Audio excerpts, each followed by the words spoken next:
বিরতির পর আবারও স্বাগত সংবাদে। রাজ্য প্রশাসন বা রাজ্যের মুখ্যমন্ত্রী থেকে শুরু করে প্রত্যেকে বলেছেন সবকা সাথ সবকা বিকাশ, কিন্তু এরই মধ্যে যে গৃহস্থ হিংসা প্রতিনিয়ত এই রাজ্যে বা রাজধানীতে বেড়ে যাচ্ছে তার কিন্তু আরো একটা উদাহরণ সামনে উঠে এলো। বিয়ের ৩ মাস পর থেকেই যৌতুকের জন্য নতুন নববধূর উপর অত্যাচার শুরু করলো ধলেশ্বর নিবাসিনী সুজিত সাহার ছেলে শুভঙ্কর সাহা ও তার পরিবার। বিচারের জন্য সাংবাদিক সম্মেলন করলেন মেয়ের বাবা। কলঙ্কিত হতে হয় যে রাজধানীর সমাজ কতটুকু বিষে ছড়িয়ে যাচ্ছে, যে বিবাহের ৩ মাসের মধ্যেই নববধূ তার স্বামী এবং তার শ্বশুরের বিরুদ্ধে অভিযোগ তুলতে শুরু করলেন সাংবাদিক সম্মেলনে। শুনে নেব আমরা বক্তব্য সংশ্লিষ্টদের। যাই যেখানে আমি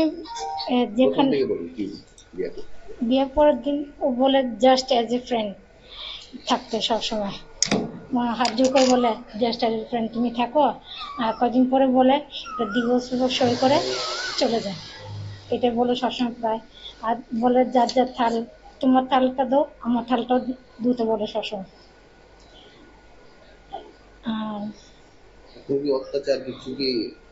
এটা তো কিছু করেনি, বাট একদিন টুল নিয়ে উপরে উঠিয়েছিল, বাট এটা পারেনি করতে। আর প্রায় বলে বাবাকে বলো টাকা দিতে কোনো যাওয়ার জন্য, ফ্ল্যাট বানানোর জন্য ডিমান্ড চায়।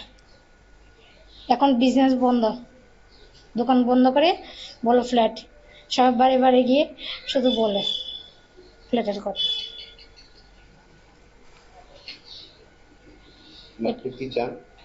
আমরা বিচার চাই, এটা সিভিয়ার পানিশমেন্ট।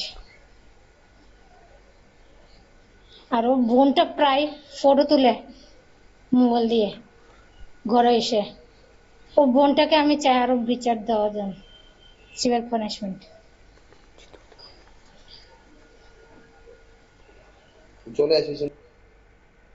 আমরা শুনলাম নববধূর তার বক্তব্য।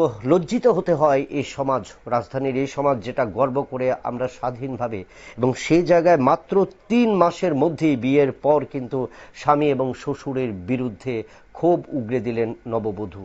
তবে সেই ক্ষেত্রে পুলিশ প্রশাসনকে আরও সতর্ক এবং সজাগ থাকতে হবে, কারণ গৃহস্থ হিংসা প্রতিদিন প্রতিনিয়ত যেভাবে রাজধানীতে মাথাচাড়া দিয়ে উঠছে, সেক্ষেত্রে উপযুক্ত শাস্তি পাচ্ছে না বলেই কিন্তু এই সমস্ত জিনিস বেড়ে চলছে। সেটা কিন্তু তথ্যবিজ্ঞ মহলের ধারণা বা সাধারণ মানুষের ধারণা। নিয়ে নিচ্ছি আবারও একটা ছোট্ট বিজ্ঞাপন বিরতির।